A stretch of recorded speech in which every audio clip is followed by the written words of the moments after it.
4, 9.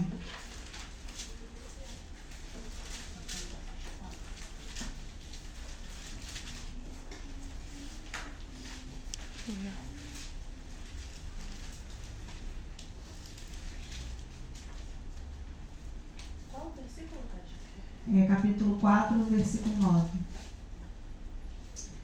Que diz assim: E ela respondeu: Certamente irei contigo, porém não será tua a honra da investida que empreendes, pois as mãos de uma mulher o Senhor entregará a Sísera. E saiu Débora e se foi com Baraque para Quedes. Amém? A igreja pode se sentar. Como todos sabem, é o mês de maio e chegou a minha vez de falar algo a respeito de uma mulher da Bíblia.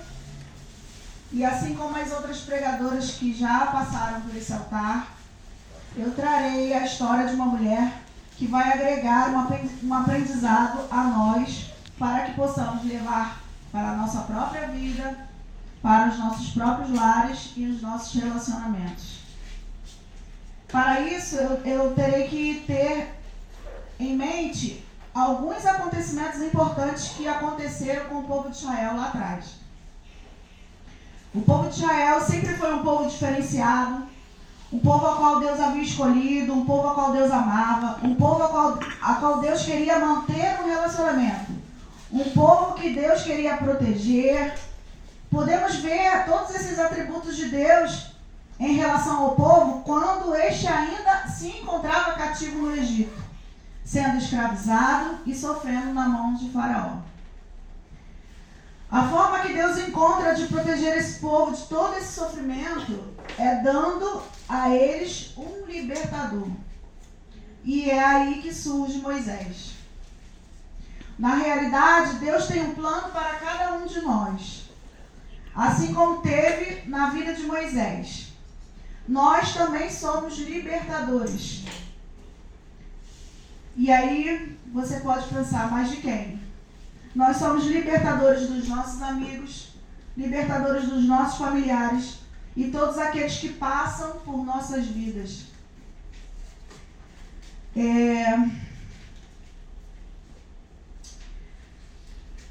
Todos aqueles que passam por nossas vidas estiverem cercados pelo inimigo. Nós somos o libertador que Deus levanta para falar do seu amor. Para este povo cativo no Egito, Deus levantou Moisés. Sua jornada começa ainda quando era um bebê, quando foi salvo num cestinho e vai parar nas mãos da princesa e começa a viver no palácio. E incrivelmente sendo alimentado e tendo como ama de leite sua própria mãe. Deus levantou Moisés e depois levantou Josué. Tudo isso para que o povo fosse constantemente direcionado e não se perdesse. Mas o povo era inconstante. E de tempo em tempo se afastava de Deus. Vemos isso duas vezes nos livros de Josué, quando no capítulo 8, Moisés, reúne o povo para fazer uma renovação de aliança. E de novo faz isso no capítulo 24.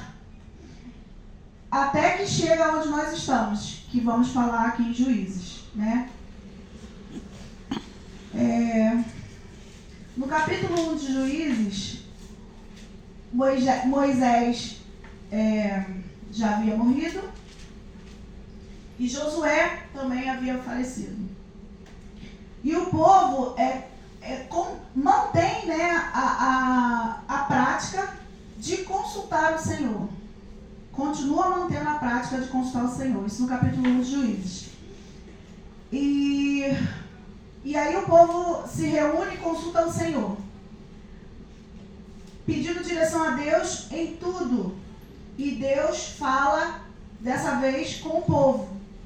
E garante vitórias nas batalhas. Mas o povo não faz o que Deus manda, que era exterminar os povos que encontrassem nas cidades que Deus estava dando a eles para tomar posse. Até que Deus, no capítulo 2 de Juízes, lhes pergunta o que eles estão fazendo. Vamos abrir lá em Juízes capítulo 2. Versículo 1 que diz assim: Subiu ao anjo do Senhor de Gilgal a Boquim e disse: Do Egito vos fiz subir e vos trouxe a terra que sob juramento havia prometido a vossos pais. Eu disse: Nunca invalidarei a minha aliança convosco. Vós, porém, não fareis aliança com os moradores desta terra. Antes, derribarei os seus altares, contudo, não obedecestes a minha voz. Que é isso que fizeste?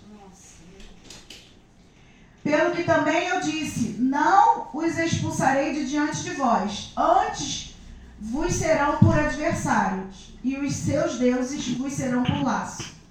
Sucedeu que, falando o anjo do Senhor estas palavras a todos os filhos de Israel, levantou o povo a sua voz e chorou.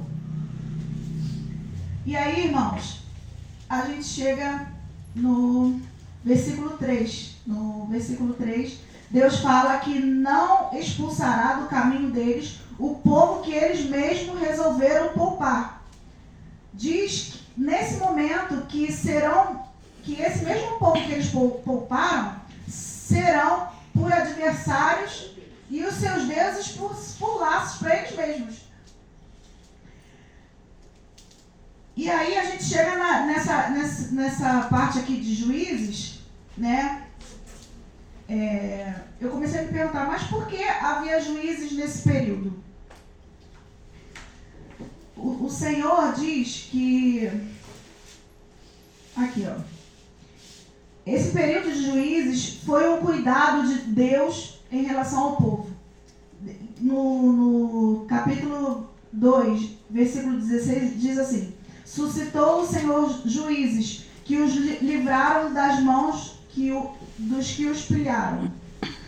E no 18 diz assim: Quando o Senhor lhes suscitava juízes, o Senhor era como juiz e os livrava da mão dos seus inimigos, todos os dias daquele juiz. Porquanto o Senhor se compadecia deles ante os seus gemidos, por causa do que os apertavam e o oprimiam. Mesmo que Deus falou: olha, eu vou deixar esse povo que vocês não tiraram, para que eles mesmos possam servir de adversário para vocês. Mas como Deus é misericordioso, Ele levanta os juízes, para que através desses juízes Deus pudesse agir com misericórdia com o próprio povo. E aí,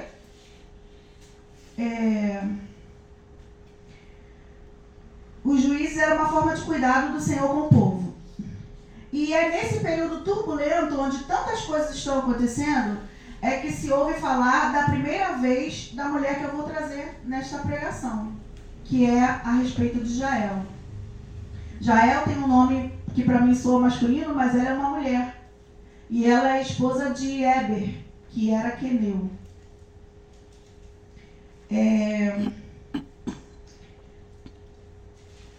Aí começa o capítulo que eu estava lendo, né, que é o capítulo 4. Nesse capítulo 4, o povo, ele já não está mais andando nos caminhos do Senhor, está fazendo tudo que desagrada a Ele, está adorando os deuses daquele povo que eles tinham que ter expulsado, não expulsaram. E aí o próprio Senhor, os entrega nas mãos do rei Jabim, rei de Canaã, que reinava em Azor. E aí Cícera era o seu comandante, era o comandante desse exército, o qual habitava em Haroset Hagoim. Isso está no capítulo 4, versículo 2.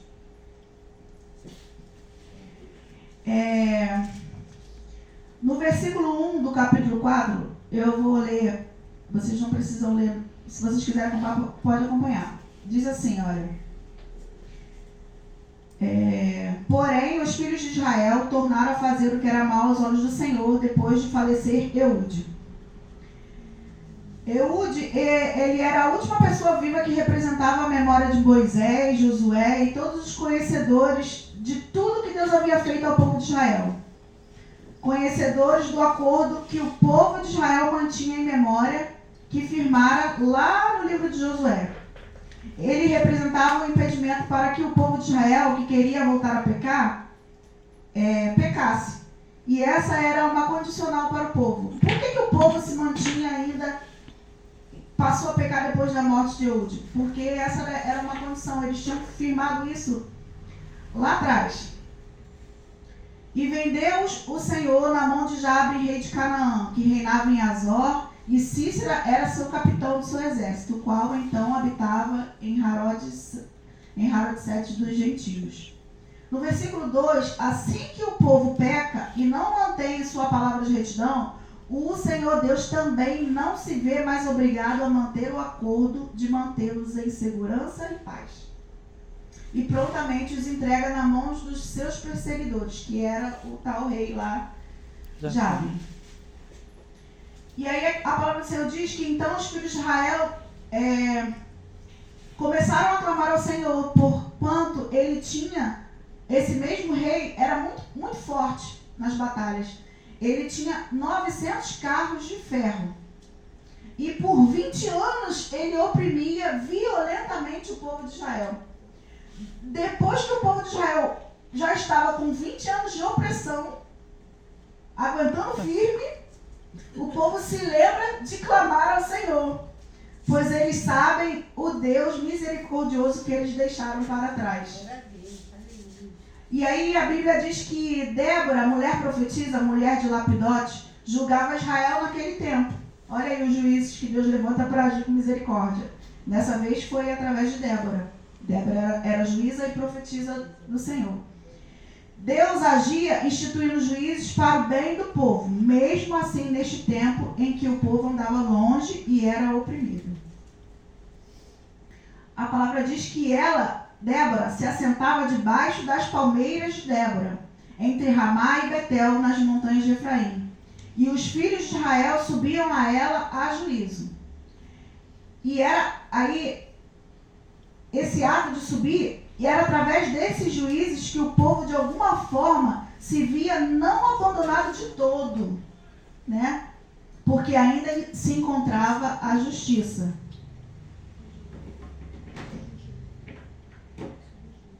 E aí o versículo 6, capítulo 4, versículo 6, e mandou chamar a Baraque, Débora mandou chamar a Baraque, filho de Abinoam, de Quedes, de Naphtali, e disse-lhe: porventura o Senhor Deus de Israel não deu ordem dizendo: vai e atrai gente até o monte Tabor e toma contigo 10.000 homens dos filhos de Naphtali e dos filhos de Zebulon? Ela faz uma pergunta a Baraque. Vem cá, Baraque. O Senhor não mandou você reunir os homens e descer lá e lutar e guerrear? Deus instrui Débora para lembrar a Baraque que ele deveria fazer o que Deus já lhe havia ordenado que fizesse. E de alguma forma isso reafirmou o plano que Deus tinha na vida de Baraque diante dessa situação. E aí o versículo 7 diz, e a Débora continua falando: e atrairei a ti para o ribeiro de Quizon a Sísera, capitão do exército de Jabe, com seus carros e com a sua multidão, e o darei nas suas mãos. Então, através da boca de Débora, Deus completa como serão as coisas passo a passo, dando a Baraque a certeza de que ele seria vitorioso nessa batalha. E aí Baraque diz a Débora: se você, Débora, for comigo, eu irei. Porém, se não fores comigo, eu não irei. Baraque já tinha o que precisava, mas ainda assim não estava confiante de ir, mesmo que Deus estivesse lhe afirmando que sairia vitorioso. Ele já possuía o aval de Deus, pois Deus se revelara a Débora, e ela, sabendo disso, já foi até ele e falou que Deus havia revelado a ela. Não foi Deus que mandou você ir lá? Por que você não foi? Mas mesmo assim, aparentemente não se via confiante em ir só, e aproveita e faz uma contraproposta a Débora. E disse Baraque a Débora: certamente irei contigo. Não, e disse Débora a Baraque: certamente eu irei contigo, porém não será tua a honra dessa jornada, pois à mão de uma mulher o Senhor venderá a Sísera. E Débora se levantou e partiu com Baraque para Quedes. E aí chega na mulher que eu quero trazer. Eu tive que recapitular para vocês entenderem em que cenário aconteceu o que eu vou narrar agora, o que a Bíblia fala, né?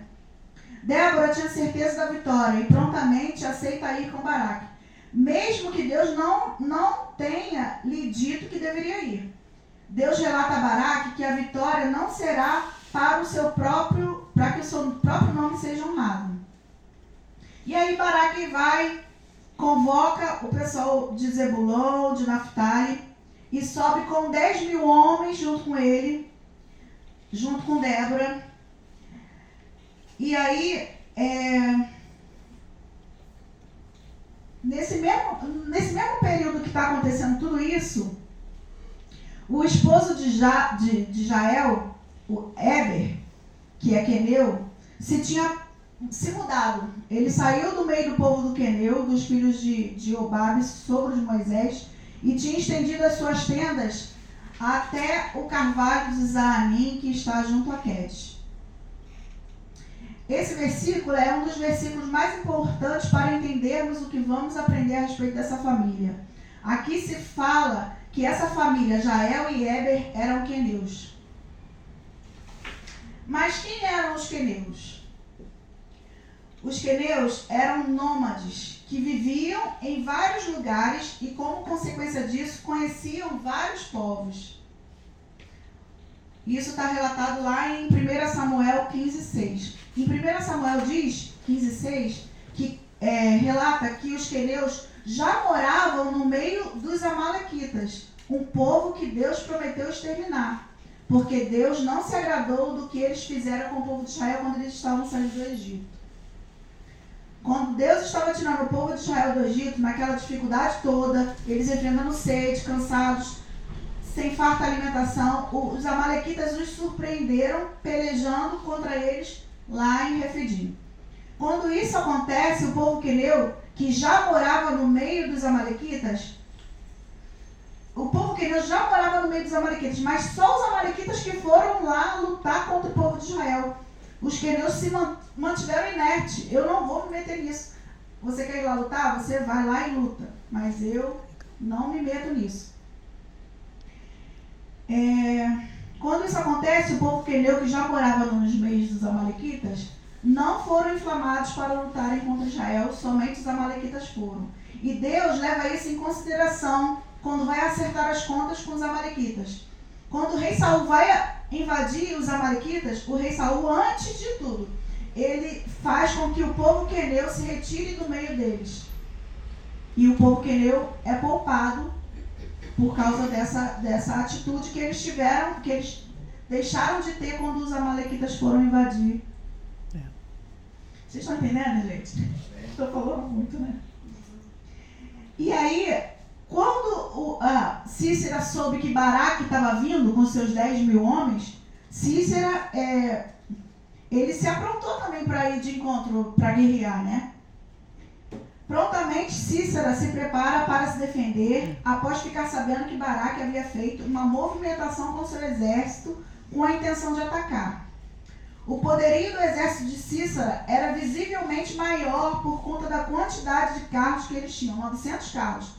Eles se garantiam nisso, porque nessa época era uma invenção que poucos exércitos possuíam. E lendo o texto percebemos que os homens de Baraque não tinham esses tais exércitos, porque senão a palavra de Deus falava que Baraque desceu com seus 10.000 homens e carros. Mas a palavra não diz isso, só diz que eles foram após Baraque. E aí, eles já estavam em desvantagem, aparentemente, né? Para Sísera, ele ia sair vitorioso, porque ele tinha toda a tecnologia. Naquela época, fazer rodas, fazer carros era muito difícil. Então, Sísera já se sentia vitorioso diante dessa situação. E aí, o que Deus faz? Quando está acontecendo a batalha, o Senhor manda uma torrente de chuva, que os carros ficam atolados na lama. E aí, os carros não surtem o efeito que eles deveriam, que era atacar com mais velocidade, que era passar por cima dos outros. E aí vemos a mão do Senhor nisso. Débora direciona e instrui e anima Baraque. E Deus começa a exterminar os inimigos como havia prometido. Um a um, Deus exterminou a espada. Mas teve um que Deus entregou nas mãos de uma mulher, Jael. Momento em que se cumpre a profecia dita por Débora lá atrás, quando eu comecei a pregação. O Senhor trará aqui diz assim, no versículo 17, 4:17. Porém, Cícera fugiu a pé. Ele não foi pego a fio da espada. Todo o exército dele morreu a fio da espada. Mas Cícera, ele pulou do seu carro que estava atolado e começou a correr.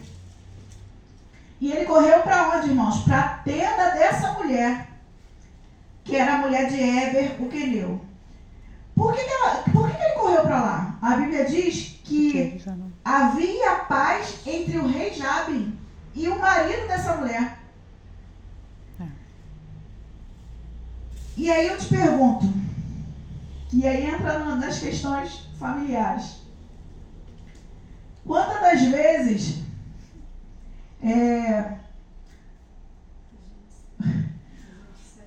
vezes os maridos agem sem consultar a sua esposa? A Bíblia fala que havia paz entre Éber e o rei Jabe. Haver paz, irmãos, não é que eles eram melhores amigos, é a ausência de guerra. Era um período que não havia guerra. E aí a Bíblia fala que era paz. Mas será que era paz mesmo? Porque Éber tinha acordos com esse rei. Porque Éber, a profissão dele ele trabalhava como tipo um metalúrgico. Então, acredito eu, a Bíblia fala que ele trabalhava com ferro. Então, acredito eu que a profissão dele era construir esses carros. Por isso que ele mantinha uma paz dele com o rei Jabe e todos os outros reinos, porque ele mantinha paz com todo mundo.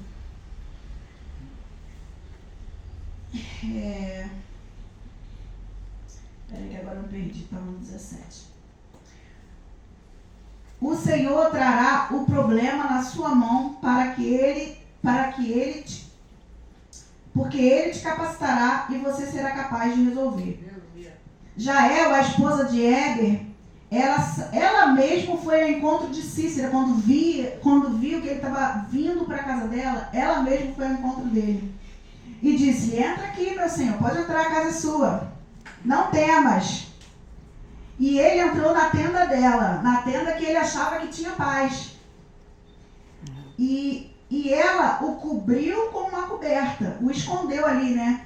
Assim como... E aí eu trago uma reflexão. Assim como Deus deu estratégias para Jael, que era a esposa de Éber, Ele também nos dará estratégia para administrar os problemas que entram na nossa casa, né? Então ele lhe disse: dá-me, Cícera falou para Jael: olha, me dá um pouco de água porque eu tenho sede. Então o que ela fez? Abriu um odre de leite e deu-lhe a beber e o cobriu. Assim como ele instruiu, assim como Cícera instruiu Jael a dar o que seria necessário,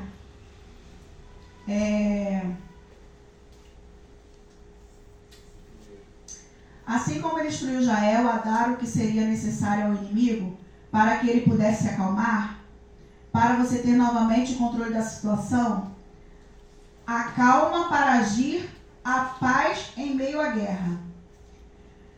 O Senhor deu para Jael, neste momento porque era um momento, irmãos, ela sabia que ele estava correndo a guerra. De alguma forma, a família dela, a casa dela estava em risco, porque ele estava correndo para a casa dela. E mesmo no momento em que ela deveria se desesperar, o cara está fugindo para minha casa, eu posso morrer junto com ele. Mas Deus deu a ela paz para se manter calma num momento desse, né? Muitas das vezes o inimigo ele quer ditar ordens dentro da nossa própria casa. Mas se você agir com as instruções de Deus como Jael, você não vai precisar obedecer às ordens do inimigo, porque o final será outro. Bem diferente do que o diabo planejou. O Cícera falou, olha, me dá algo para beber, eu quero água, ela deu leite. Ela foi, cobriu ele, e ele falou assim, olha, se alguém bater na porta, você fala que eu não estou aqui, que não há ninguém aqui. E aí, Jael fez totalmente diferente do que ele havia instruído, né? Então, Jael, mulher de Heber, tomou uma estaca da tenda e lançou mão de um martelo e chegou-se mansamente a ele e lhe cravou a estaca na fonte, de sorte que a estaca penetrou na terra, estando ele, porém, no profundo sono e já muito cansado, e assim Cícera morreu, como Débora havia profetizado que Cícera seria entregue nas mãos do rei de Baraque pela mão de uma mulher. Neste ato, Jael cumpre os planos de Deus para aquela ocasião, mas trazendo para os nossos dias o nosso martelo, a nossa estaca, muitas das vezes não. O nosso martelo e a nossa estaca é o jejum e a oração, o falar na hora certa, o se calar na hora certa, é mostrar ao outro onde ele tem errado com você, é resolver para que as situações não fujam do controle. Essas são as nossas armas. A arma que Cícera tinha era um martelo e uma estaca para resolver aquele problema. Mas hoje a gente não pode fazer isso, né? Nossas armas são a oração e o jejum, né? E aí, dentro dos nossos lares, a gente tem que falar e calar. Mas não pode deixar de falar. Porque senão um probleminha que era um pequenininho, daqui a pouco vira um problemão. Jael foi concluir o plano de Deus diante dessa situação. O que ela fez? Ela foi entregar o inimigo já morto nas mãos de Baraque. Da mesma forma, Deus fará conosco. Quando uma situação se levantar em nossos relacionamentos, em nossa casa, que estiver contra a vontade de Deus para as nossas vidas, nós não devemos parar de clamar até que essa situação não exista mais. E aí, começa o capítulo 5, quando a Débora, ela começa a cantar de alegria, quando ela vê que o que ela profetizou se cumpriu, que Deus deu a vitória para Baraque, como Deus havia mostrado para ela, como Deus havia mostrado para ele que ele seria vitorioso, mas através de uma mulher. E ela, é a primeira vez, irmãos, é a segunda vez que eu ouço isso, que lá no 5:24 diz assim: bendita seja as mulheres Jael, mulher de Heber, o queneu. Bendito seja sobre as mulheres que vivem em tendas. É a segunda vez que eu escuto bendita, porque a primeira foi para Maria, né? Bendita seja tu entre as mulheres. Jael se tornou bendita pela atitude dela, né? E aí, para concluir, o que eu escrevi aqui? Que possamos prosseguir obedecendo ao Senhor, independente das circunstâncias. Que não sejamos inconstantes como o povo lá na época de Moisés, de Josué e dos juízes. E aí eu te pergunto, o que tem te motivado a permanecer nos caminhos do Senhor? Se a resposta não for o amor dele e o reconhecimento do seu sacrifício na cruz, qualquer outra motivação, por mais significativa que pareça, não é condição verdadeira para lhe manter até que ele venha lhe buscar. Se o que te mantém na presença do Senhor não é o amor do Senhor, não é o sacrifício dele na cruz, daqui a pouco, se não vigiar, cai. Quantas vezes estamos perdendo batalhas porque nos comportamos como o povo de Israel. Agimos de uma forma que não o agrada. E temos motivações que não são verdadeiras para nos manter no caminho dele. Certamente nós iremos nos desviar como esse povo da época de Moisés. O que aprendemos com isso tudo? O povo queneu não comprava o barulho dos outros, não lutava as guerras dos outros. Já estou terminando, irmãos. Às vezes, a maioria das guerras que enfrentamos e deixamos entrar em nossos lares nem a nossa. Deus.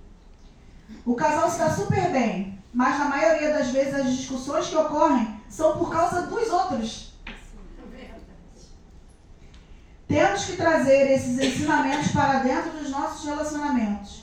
Quantas vezes nos envolvemos em tanta confusão que nem era nossa, que nem temos causa, que nem queríamos e quando vemos já estamos envolvidos. Ou por causa de Éber, que firmou um pacto de paz com um rei que oprimia o povo de Deus. O povo queneu, irmãos, eles eram descendentes de Jetro. Jetro andou com Moisés, Jetro sabia tudo. Todos os milagres, tudo que Deus havia feito lá na época de Moisés, Jetro acompanhou. E eu tenho certeza que era ensinamentos que se passavam de gerações em gerações. Então o povo queneu, ele sabia que Jabim estava agindo, oprimindo o povo de forma errada. E aí ele mantém uma paz. Mas quando eu vejo o Senhor, quando Deus profetiza que Jael vai vir para ganhar a guerra, eu entendo que o Senhor já via Jael. Eu entendo que Jael, mesmo porque naquela época as mulheres não tinham voz. A obrigação da mulher era armar a tenda, fechar a tenda, o marido decidia quando mudar, que hora mudar, a quem atacar, entendeu? Vou para tal cidade, não vou. E a obrigação da mulher era ficar quieta, montar a tenda, desmontar a tenda, fazer comida, receber a visita que o marido trazia. E ela quietinha, irmãos, com certeza ela falava com o Senhor, não está me agradando isso, aquilo também não está me agradando, isso também não está me agradando. Meu Deus. E por mais que tivesse paz, a paz não era uma paz literal, era uma ausência de guerra, né? Aprendemos também que Deus sabe do seu potencial. Deus sabe que ainda que a casa esteja em uma suposta paz, se o que estiver acontecendo lá dentro for contra tudo que você tem aprendido desse Deus, Ele sabe que não estará te agradando. E quando isso não te agradar, saiba que não agradou a Deus primeiro. Quando uma coisa não me agrada, irmãos, com certeza, primeiramente já não agradou a Deus. Quantas vezes nos entristecemos por algo que não nos agrada? Devemos parar de nos entristecer e deixar esses acontecimentos na mão de Deus. Porque se não me agradou, não agradou a Deus certamente. Deus lhe ensina como agir. Então, para finalizar, não sejamos inconstantes. Seja praticante de tudo que o Senhor nos mandar fazer. Tenha fé. Deus escolhe os improváveis, como escolheu Jael, que era uma mulher, né, como eu disse, que só montava a tenda, desmontava a tenda, cozinhava. Deus que te capacita. O que não te agrada, muitas vezes não agradou a Deus primeiro. Retém o que é bom, porque o povo queneu vivia no meio de muitos povos, mas eles retinham o que era bom. Lute as lutas que Deus colocar em suas mãos. Use seus instrumentos de batalha, que é jejum e oração. E só divulgue a sua vitória quando ela realmente tiver acontecido. Amém? Eu agradeço a oportunidade.